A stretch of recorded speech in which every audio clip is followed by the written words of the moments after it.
எழும்பி பிரகாசி. என்ன பிரகாசி? நிறைய பேர் வாழ்க்கையில பிரகாசம் அப்படின்னு பேர் வச்சிருப்பாங்க. அவங்க வாழ்க்கையில் என்ன இருக்காது? என்ன இருக்காது சொல்லுங்க? பிரகாசமே இருக்காது. ஒரு சிலர் சந்தோஷ் அப்படின்னு பேர் வைப்பாங்க, ஆனா சந்தோஷம் இல்ல. வெரி குட், சூப்பரா சொன்னீங்க. சில பேர் சமாதானம்னு பேர் வச்சிருப்பாங்க, அவங்களுக்குள்ள சமாதானம் இருக்காது. எழும்பி பிரகாசி, ஒளி வந்தது. அப்ப இந்த ஒளி நிறைய இடத்துல இருக்குது. ஒளி எங்க இருக்குது? இப்ப இந்த இடத்துல இத்தனை லைட் இருந்தா தான் என்ன செய்யுது? கொஞ்சமாவது வெளிச்சம் இருக்கிறது, நம்ம பார்ப்பதற்கு நன்றாக இருக்கிறது. இருட்டில் உங்களை உட்கார வச்சா கண்டிப்பா என்ன செய்யாது? எதையுமே பார்க்க முடியாது. இருட்டான ரூம்ல அடைச்சி வச்சா ஏதாவது பார்க்க முடியுமா? நிச்சயமாகவே முடியாது. சில நேரம் நம்மளுடைய இருதயமும் அப்படித்தான் இருக்கிறது. ஒரு இருட்டுக்குள்ள இருக்கக்கூடிய வாழ்க்கையா இருக்கிறது. எங்கே பாவம் நிறைந்திருக்கிறதோ அங்க என்ன இருக்குன்னா இருள் நிறைந்து இருக்கிறது. என்ன நிறைந்திருக்கு? எங்கே பாவம் இருக்குதோ, பாவம்னா அடுத்தது என்னன்னு உங்களுக்கு தெரியாது. ஒரு சிலருக்கு சின்னதா டெஃபினேஷன் மட்டும் கொடுக்குறேன். செய் அப்படின்னு சொல்றத செய்யாம இருந்தா பாவம். செய்யாத அப்படிங்கிறத செஞ்சா சொல்லுங்க பாவம். கரெக்ட் தானே? இப்ப அம்மா சொல்லுவாங்க, தம்பி நீ இதை செய்ப்பா அப்படின்னு சொல்லுவாங்க. அம்மா சொன்னதை செய்யலன்னா அது என்னதுங்க? அது பாவம். அல்லது அது கீழ்ப்படியில அது அம்மாவுக்கு கோபத்தை உண்டு பண்ணும். இப்ப இதை செய்யாத அப்படின்னு சொன்ன விஷயத்துக்கு நான் சொல்லிட்டேன். அப்ப செய்யாதங்கிறத செஞ்சோம் அப்படின்னா என்ன ஆகும்? ஆகாஷ், ஆமா, கிரிக்கெட் விளையாட போவாத ஆகாஷ் அப்படின்னு சொல்லுவாங்க அம்மா. அப்பதான் நாளா என்ன செய்வோம்? பேட்டையும் பந்தையும் தூக்கிக்கிட்டு போவோம். அங்கேயும் இங்கேயும் சுத்தாத ஆகாஷ் அப்படின்னு சொல்லுவோம். ஆனா நாம தான் ஃபர்ஸ்ட் ஆளா என்ன பண்ணுவோம்? என்னையும் சேர்த்தியே நான் சொல்லிக்கிறேன், ஆளா எடுத்துக்கிட்டு சைக்கிள் எடுத்துட்டு சுத்த போயிடுவோம். ஆமா. இப்ப ஏன் இதெல்லாம் சொல்லுகிறேன் அப்படின்னு சொன்னா, நாம் எழும்பி பிரகாசிக்க வேண்டும்.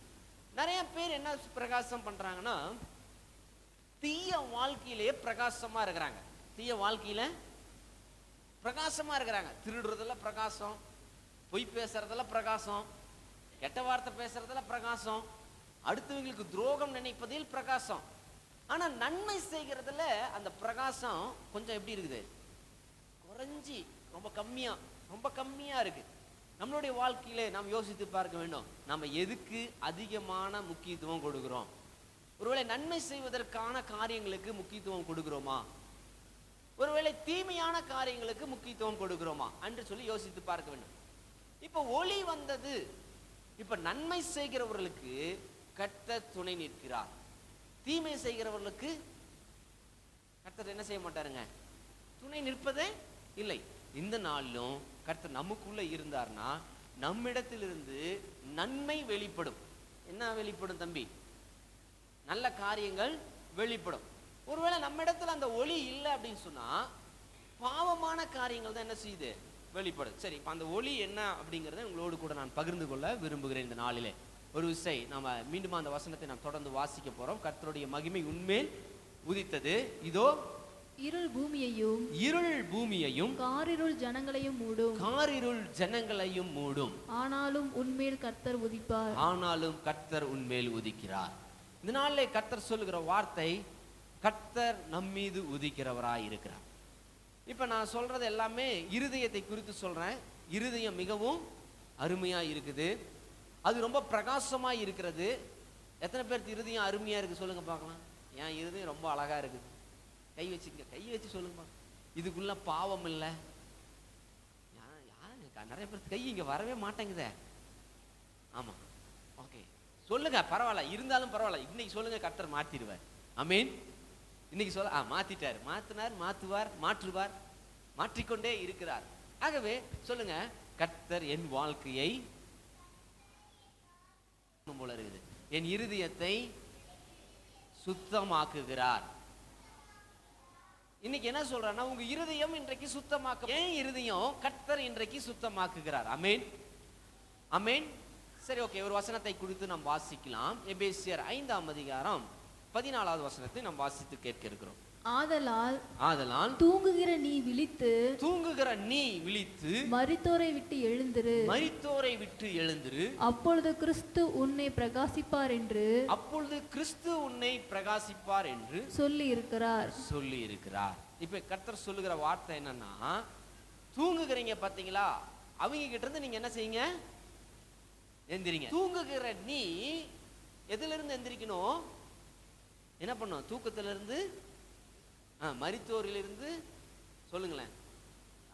பரவாயில்ல, ஒரு பக்கம் மட்டும்தான் எனக்கு ரெஸ்பான்ஸ் பண்ணுது, இந்த பக்கம் சத்தமே இல்லை. ஏன் பக்கம் இருக்கிற ஓட்டெல்லாம் என்ன ஓட்டு, டம்மி ஓட்டாவே இருக்குது. ஓகே, சொல்லுங்க ஆகாஷ், எதுல இருந்து இருங்க? தூங்குகிற நீ மரித்தோரை விட்டு எழுந்திரு. அந்த மேல தெரியுதானே? ஓகே, மரித்தோரை விட்டு எழுந்திரு. சரி, அப்பொழுது கிறிஸ்து உன்மீது பிரகாசிப்பார். இப்ப நமக்கு பிரகாசம் வேணும். லிப்டிக் அடிச்சா பிரகாசம் வந்துடாது. ஓகே, சும்மா சொல்றேன், யாரும் அதனால பாஸ்டர் அடிக்க கூடாதுன்னு சொல்றாருன்னு நினைக்காது. சரி, ஓகே. மேக்கப் அழகா பண்ணுவாங்க, வெளி தோற்றம் ரொம்ப பிரகாசமா இருக்குங்க. ஆனா உள்ள இருக்கிற கூடிய இருதயம் எப்படி இருக்குமா, அழுக்கு நிறைந்ததும் கபடு நிறைந்ததும் பாவம் நிறைந்ததுமா இருக்கிறது. எனக்கு அன்பானவர்களே, இந்த நாளிலும் கர்த்தர் நம்மோடு கூட பேசுகிறார். நம்மளுடைய வாழ்க்கையிலே கர்த்தர் புதிய காரியத்தை செய்யும்படியாய் விரும்புகிறார். நம்மளுடைய ஒவ்வொரு வாழ்க்கையிலையும் ஒவ்வொருவருக்கும் கர்த்தர் ஒரு அதிசயத்தை செய்ய விரும்புகிறார். ஆமேன். எத்தனை பேர் ஆமேன் சொல்றீங்க? கை உயர்த்தி ஆமேன். இன்றைக்கு கூட இங்க வந்திருக்கிற ஒவ்வொருவருக்கும் கர்த்தர் ஒரு புதிய அதிசயத்தை செய்ய விரும்புகிறார். ஹல்லேலூயா. நம்மளுடைய பழைய வாழ்க்கையை மாற்றி புதிய வாழ்க்கையை கர்த்தர் கொடுக்க விரும்புகிறார். அதுல ஒரு காரியத்தை உங்களுக்கு நான் சொல்ல விரும்புகிறேன். ஒரு மனிதனை குறித்து உங்களோடு கூட காட்டி நான் ஜெபிக்க விரும்புகிறேன். எல்லாருக்குமே ஒரு சிலருக்கு தெரியும் சிம்சோன். இங்க 1-2 பேருக்கு தெரியும் நினைக்கிறேன். அப்ப சிம்சோனுடைய வாழ்க்கையில he is a good, அவர் ரொம்ப நல்லவர், ரொம்ப அற்புதமானவர், ரொம்ப பலசாலி. ரொம்ப நாளா அவங்க அப்பா அம்மாவுக்கு என்ன இல்லை, குழந்தை இல்லை. ரொம்ப கடவுள்கிட்ட வேண்டி கடவுள் கொடுத்த ஒரு புத்திரன். அப்படி கொடுக்கப்பட்ட அந்த புத்திரனுக்கு கடவுள் ஒரு சில கிஃப்டையும் கொடுக்குறாரு. அவருக்கு ஒரு சில கிஃப்ட் கொடுக்குறாரு. சரி, நம்ம ஒரு வசனத்தை மட்டும் வாசிக்கலாம், அவர் எப்படிப்பட்டவராக இருந்தார் சொல்லி. நியாயாதிபதிகள் 15:20 நாம் வாசிக்கலாம். அவன் பெலிஸ்தரின் நாட்களில் இஸ்ரவேலை 20 வருஷம் நியாயம் விசாரித்தான். இஸ்ரவேலை 20 வருடம் நியாயம் விசாரித்தான். இன்னைக்கு நாம நியாயம் விசாரிப்பு நிறைய இடத்துல இருக்குது.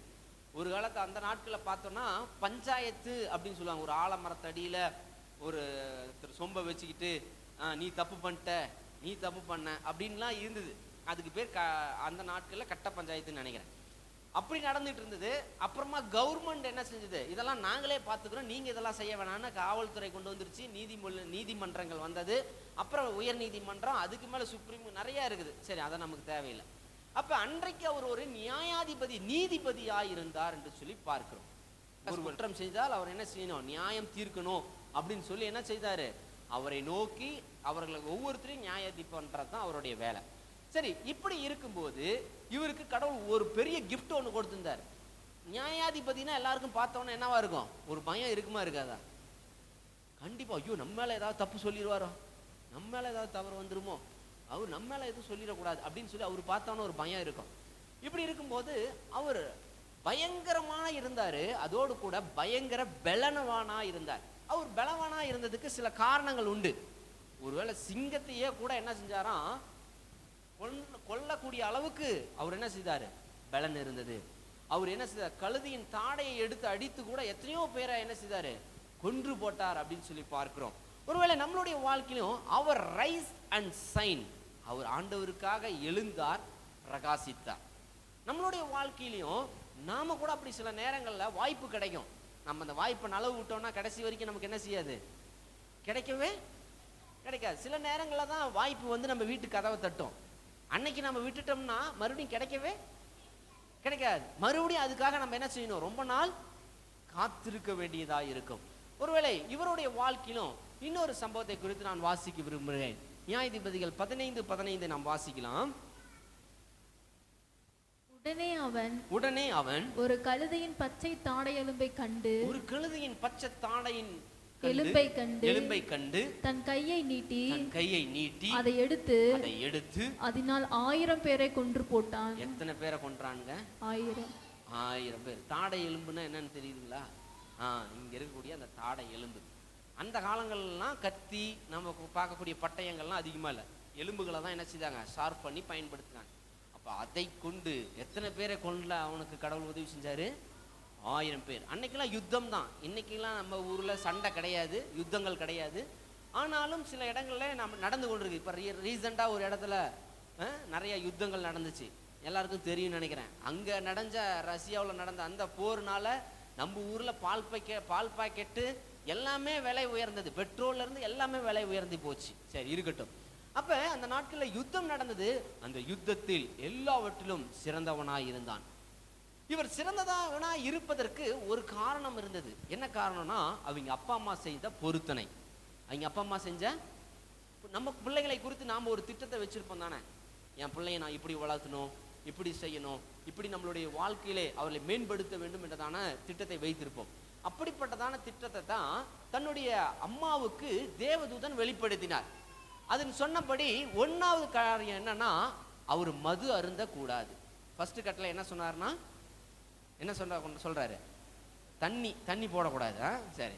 2வது அவருக்கு சொன்னது என்ன அப்படின்னு சொன்னா, மாமிசம் உண்ணக்கூடாது. அவர் என்ன சாப்பிடக்கூடாது. அதுக்கப்புறம் அவருடைய தலைமுடிய அவர் என்ன பண்ணக்கூடாது, வெட்ட கூடாது. என்னென்ன சொல்லுங்க பார்க்கலாம். 3 சொன்ன என்ன சொல்லுங்க பார்க்கலாம். 1வது காரியம் என்ன பண்ணக்கூடாது, மது அருந்த கூடாது. 2வது காரியம் இறைச்சி சாப்பிட கூடாது. 3வது காரியம் என்ன பண்ண, அவருடைய லாங் ஹேர் எல்லாம் இப்போ நீங்களாம் வச்சிருக்கீங்களா, லாங்காக ஒரு ஹேர் வச்சிருக்கீங்களா, அது மாதிரி என்ன செய்யக்கூடாது, அந்த முடிய வெட்டக்கூடாது. இப்போ இந்த 3 கட்டளைகளையும் அவங்க அம்மா ரொம்ப சீக்கிரட்டாகவும் அவங்க பையன்கிட்ட சொல்லி வச்சிருந்தார். தம்பி, இதில் ஏதாவது ஒன்று நீ செஞ்சேன்னா நீ என்ன செஞ்சிருவ, இந்த மகிமை உன் மீது விட்டு போயிடும் அப்படின்னு. இவருக்கு ரொம்ப பிடிச்ச ஒரு தோழி நண்பை என்ன செஞ்சாங்க, ஒரு தேசத்துல இருந்தாங்க. அவங்க வேற தேசம், இவங்க வேற தேசம். ஆனா ரொம்ப நல்லபடினால அந்த எதிர்பார்ப்புல தன்னுடைய சீக்கிரட்டை என்ன பண்ணிட்டாரு, அவர்கிட்ட சொல்லிட்டாங்க. சொன்ன உடனே என்ன நடந்தது தெரியுமா, அவங்க தூங்கிட்டு இருக்கும்போது முடி என்ன பண்ணிட்டாங்க, கட் பண்ணி விட்டாங்க. இப்ப திடீர்னு அந்த போர் வீரர்கள், அவர் 1000 பேரை கொன்னாரு பத்தியா, அவங்க எதிர்ப்பாளர்கள்லாம் கம்முன்னு இருப்பாங்களா? கம்முன்னு இருக்கவே இந்த அம்மா அவங்களுக்கு ஸ்பை, இவங்க வந்து அவங்களுக்கு ஸ்பையா இருந்து வேலை செஞ்சு கொடுத்தாங்க. சீக்கிரட்டா அவங்க என்ன செய்தாங்க, இவரை காட்டி கொடுத்தாங்க. உடனே இப்ப முடி வெட்டியாச்சு, இவர்கிட்ட இருக்கிற பலன் போயிருச்சு. இப்ப இந்த 1000 பேர் என்ன பண்ணாங்க அப்படின்னு சொன்னா, அவரை வந்து என்ன செய்தாங்க, அவரை பிடிச்சிட்டாங்க.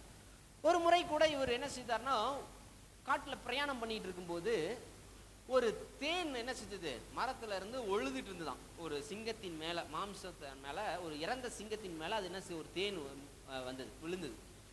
அதை பார்த்த உடனே இவருக்கு ஒரே சந்தோஷம். தேன் நல்லா இருக்குதுன்னு என்ன பண்ணிட்டாரு, அதை எடுத்து சாப்பிட்டார். ஏறக்குறைய இவர் என்ன பண்ணிட்டாரு, அந்த மாமிசத்தை சாப்பிட்டதற்கு சமம். ஏன்னா அதுல இருந்து அவர் எடுத்து அதனுடைய டேஸ்ட்டை சாப்பிட்டதுனால கிட்டத்தட்ட அதற்குரிய இது சமம்.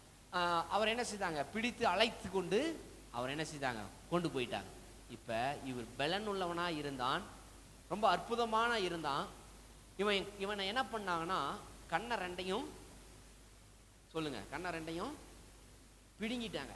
கண்ணை ரெண்டையும் நோண்டிட்டு அவன் என்ன செய்தாங்கன்னா, ஒரு என்ன செய்தான், ஒரு மாடு மாதிரி என்னது செக்கிலுக்கும்படியா என்ன செஞ்சுட்டாங்க, பயன்படுத்த. அவன் எவ்வளவு பெரிய பலசாலி, ஆனா இப்ப என்ன பண்ணிட்டான் சொல்லுங்க பார்க்கலாம், சிறைச்சாலையில அவன் என்ன செய்தாங்க, மாவாட்டும்படியா வச்சுட்டாங்க. சில நேரம் நாம தவறு செஞ்சோம் அப்படின்னு சொன்னா நம்மளுடைய சூழ்நிலைகள் நம்மை மாறி போய்விடும். ஆமென். நம்ம நல்லவங்க தான், ஒருவேளை பலன் உள்ளவங்க தான், ஆனா நம்ம செய்யக்கூடிய சின்ன தவறு நம்மளுடைய வாழ்க்கையை என்ன செய்யும், மொத்தமா மாத்திரும். நம்மளுடைய வாழ்க்கையை மொத்தமா நாம நினைப்போம், நம்ம சின்னதா ஒரு திருடு பழக்கம் தானே நினைப்போம், சின்னதா ஒரு திருடுறது தானே, நம்ம என்ன அப்பா பாக்கில தெரியாம 1 ரூபா 2 ரூபா எடுத்துட்டு போறது தானே, பக்கத்து கடையில போய் ஐயா கடையில ஒரு முட்டாய் தானே வாங்கி சாப்பிட போறோம் நம்ம நினைப்போம். ஆனா அது சின்னது வளர்ந்து வளர்ந்து வளர்ந்து அது என்ன செய்யும், பெருசா மாறி. ஒரு ஊர்ல ஒரு அழகான ஒரு மகன் இருந்தான். அவங்க அம்மா என்ன பண்ணுவாங்கன்னா, அவனை ரொம்ப செல்லம் கொடுத்து வளர்த்துனாங்க. அவங்க அம்மா எப்பெல்லாம் போய் கறி சமைக்கணும்னு சொன்னா, போய் பக்கத்துல இருக்கிற எங்கேயாவது போய் ஒரு கோழி குஞ்சு பிடிச்சிட்டு வந்து கொடுத்துருவான். உடனே அவங்க அம்மாவுக்கு ரொம்ப சந்தோஷம். நமக்கு என்ன கிடைச்சிச்சு? இன்னைக்கு சாப்பாட்டுக்கு கறி கிடைச்சிச்சு. அப்ப அவங்க அம்மாவுக்குள்ள ஒரே சந்தோஷம். அப்ப கொஞ்ச நாள் கழிச்சு அவன் கொஞ்சம் கொஞ்சமா தவறு செஞ்சுக்கிட்டே இருந்தான். அவங்க அம்மா அதை பெருசா கண்டுக்கவே இல்லை. கடைசியா இப்ப பொருளை திருட ஆரம்பிச்சவன் அடுத்தது பணத்தை திருட ஆரம்பிச்சிட்டான். பணத்தை திருட ஆரம்பிச்சான். அவங்க அம்மாவுக்கு சரி பரவாயில்ல அப்படின்னு சொல்லி இருந்தாங்க. கடைசியா பணத்தை திருட ஆரம்பிச்சவன் கொள்ளையடிக்க ஆரம்பிச்சிட்டான். கொள்ளையடிக்க ஆரம்பிச்சவன் அடுத்தது கொலை பண்ண ஆரம்பிச்சிட்டான். சரி, ஓகே, கவனிங்க. அப்ப கடைசியா நடந்தது என்ன தெரியுமா? அவங்க அம்மா எப்படியாவது அவனை திருத்த வேண்டும் நினைச்சாங்க. அவனை திருத்தவே அவங்க சின்ன ஒரு கோழி குஞ்சில் ஆரம்பிச்சு வச்சதுதான் அவன் கடைசியா ஒரு திருடனாகவும் மாறி அவனை தூக்கிலே போடும்படியாய் மாறினான். ஒருவேளை நாம நினைக்கிறோம் சின்ன தப்பு தானே, இதெல்லாம் யாரு பெருசா கண்டுக்க போறாங்கன்னு நம்ம நினைப்போம். இன்றையிலிருந்து நாம் அதை சரி செய்யல அப்படின்னு சொன்னா நம்ம வாழ்க்கையில் அதை சரி பண்ணவே முடியாது. எனக்கு அன்பானவர்களே, ஒருவேளை இங்கேயும் கூட பாருங்க, அவங்க அம்மா எவ்வளவோ சொல்லி வைத்தோம். அவர் என்ன செய்தார்? அந்த சீக்கிரட்டை போய் மற்றவர்களிடத்துல சொன்னதுனால அவர் என்ன செய்தார்? தன்னுடைய ஜீவனை இழக்கிற அளவுக்கு கூட நேரிட்டது. தன்னுடைய பலன், கர்த்தருடைய மகிமை அவரை விட்டு மாறி போனது. இன்றைக்கு நம்மளுடைய வாழ்க்கையிலே அப்படிப்பட்டதான மகிமை நம் மீது கர்த்தர் கொடுத்திருக்கிறார். இங்க வந்திருக்கிற ஒவ்வொருவருக்கும் கர்த்தர் மகிமையை ஊற்றி இருக்கிறார். கடைசியா ஒரு சம்பவம் நடக்கிறது. அவர் என்ன செஞ்சாங்கன்னா, இப்படி 1000 பேரை கொன்றவரை உங்க முன்னாடி காட்டுறோன்னு சொல்லி எல்லா மக்களையும் வரவழைத்து அந்த பெரிய ஒரு அலங்கத்துக்குள்ள அவரை நிறுத்தி என்ன செய்கிறாங்க? 2 கையையும் கட்டி போட்டிருக்கிறாங்க. இப்ப சில காலங்கள் மாதங்கள் ஆயிடுச்சு. அவருக்கு அந்த முடி மீண்டுமா வளர்ந்துருச்சு. அது அவங்களுக்கு தெரியல. மீண்டும் முடி வளர்ந்துருச்சு அப்படிங்கிறது அவங்களுக்கு தெரியாது. இப்ப ஆண்டவர்கிட்ட கேட்கிறார், ஆண்டவரே ஒரு விசை எனக்கு பலன் கொடுங்க, ஒரு விசை நான் உமக்கு தவறா நடந்துக்கிட்டேன், எனக்கு ஒரு விசை ஒரு வாய்ப்பு கொடுங்க ஆண்டவரேன்னு சொல்லி கேட்கிறார். உடனே கர்த்தர் அந்த பலனை கொடுக்கிறார். 2 பில்லரையும் தள்ளனாரு. இப்ப எல்லாரும் அந்த இடத்துல அந்த எதிரிகள் அனைத்து பேரும் மரித்து போனாங்க. அதோடு கூட அவரும் என்ன செஞ்சாரு? மரித்து போனார்.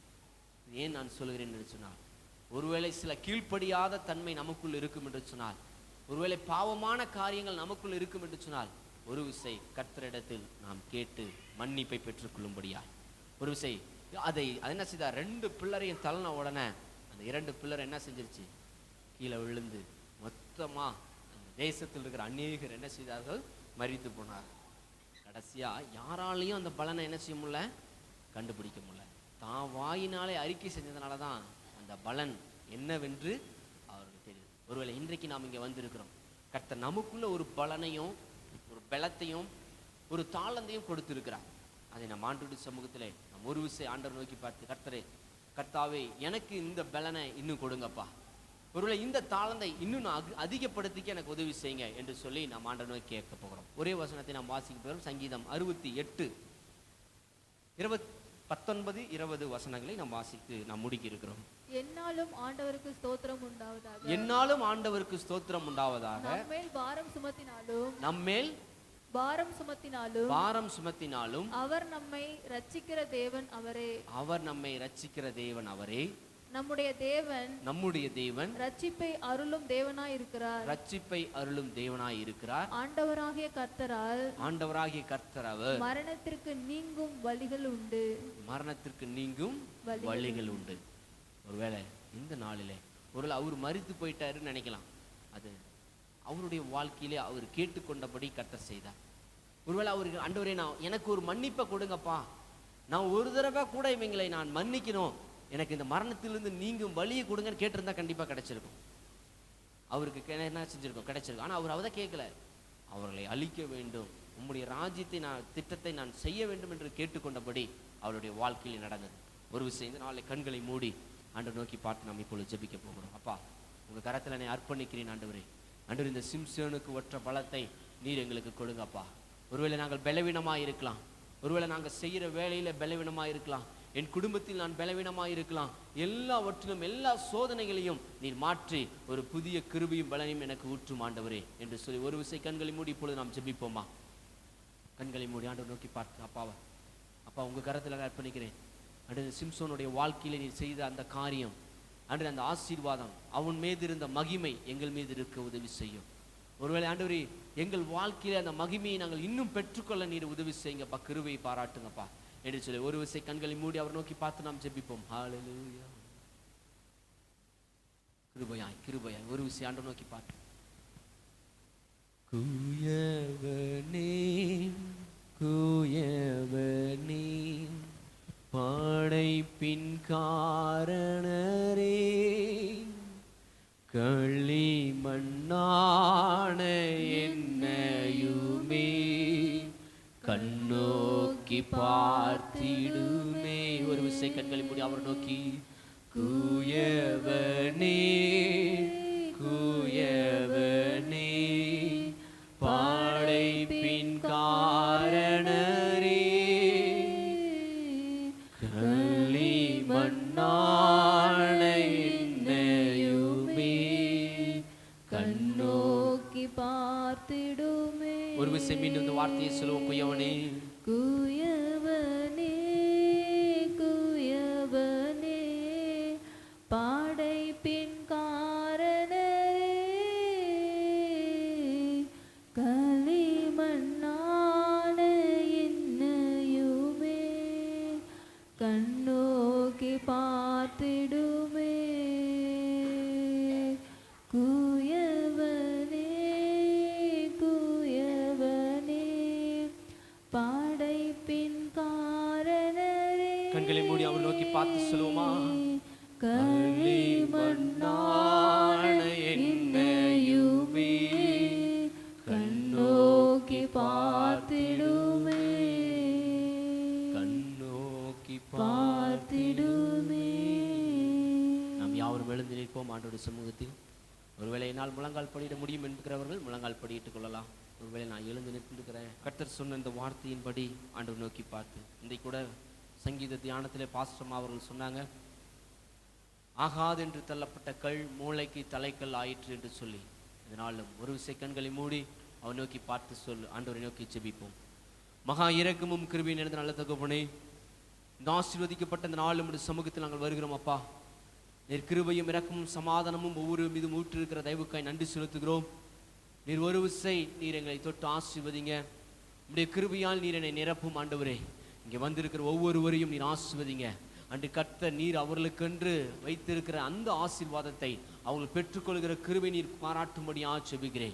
அன்று இயேசு சுதந்திரமான நீர் சொன்ன வார்த்தையின் சிம்சோனுக்கு கொடுத்த பலனை போல அன்று அவர்கள் செய்கிற வேலைகளில் ஒரு நல்ல பலனை நீர் கொடுக்கும்படியாக ஜெபிக்கிறேன். அன்று கையிட்டு செய்கிறவர்களை ஆசீர்வதிப்பேன், உனக்கு பாக்கியமும் நன்மையும் உண்டாகும் என்று சொன்ன வசனத்தின்படி நீர் அவர்களை தொட்டு ஆசீர்வதிக்கும்படியாக ஜெபிக்கிறப்பா. ஸ்தோத்திரிக்கிறேன். நீர் அப்படி பலப்படுத்துங்க ஆண்டவரே. அவர்களோடு கூட இருங்கப்பா. எல்லா வித ஆண்டவரே பலவீனங்களையும் நீர் மாற்றுங்கப்பா. ஸ்தோத்திரிக்கிறேன். உம் கரத்தில் அர்ப்பணிக்கிறோம். ஆசீர்வதிங்க. மாத்திரமல்ல ஆண்டவரே, இன்றைக்கு வியாதியோடும் அன்று மனதிலே போராட்டத்தோடு வந்திருக்கிறவர்களுக்கு அன்று நீர் ஒரு பெரிய விடுதலை உண்டாக்கும்படியாக ஜெபிக்கிறேன் ஆண்டவரே. ஸ்தோத்திரிக்கிறேன். நீர் அப்படி செய்ய போறக்க நன்றி. உம்முடைய கரத்தில் அர்ப்பணிக்கிறோம். நீர் அவர்களோடு கூட இருங்க அன்று. உம்முடைய கிருபையாய் நீர் அவர்களை பலப்படுத்தும்படியாக ஒரு விஷயம் வருகிறேன் ஆண்டவரே. நீர் அப்படி செய்ய போறக்க நன்றி. உம்முடைய கரத்தில் அர்ப்பணிக்கிறோம். நீர் கூட இரும் ஆண்டவரே. அன்று இயேசு ஸ்தோத்திரமாக அவர்கள் குடும்பத்தை ஆசீர்வதிங்க, பிள்ளைகளை ஆசீர்வதிங்க, அன்று பெற்றோரை ஆசீர்வதிங்க. தொடர்ந்து நீர் பொறுப்பெடுத்து ஆளுகை செய்யும்படியாக ஜெபிக்கிறேன். நீர் அப்படி செய்ய போறக்க நன்றி. உம்முடைய கரத்தில் அர்ப்பணிக்கிறோம். ஆசீர்வதியும் பலப்படுத்தும். இயேசு கிறிஸ்துவின் நாமத்தில் ஜெபிக்கிறேன் பிதாவே, ஆமென். ஹல்லேலூயா ஹல்லேலூயா ஹல்லேலூயா ஹல்லேலூயா ஹல்லேலூயா ஹல்லேலூயா ஹல்லேலூயா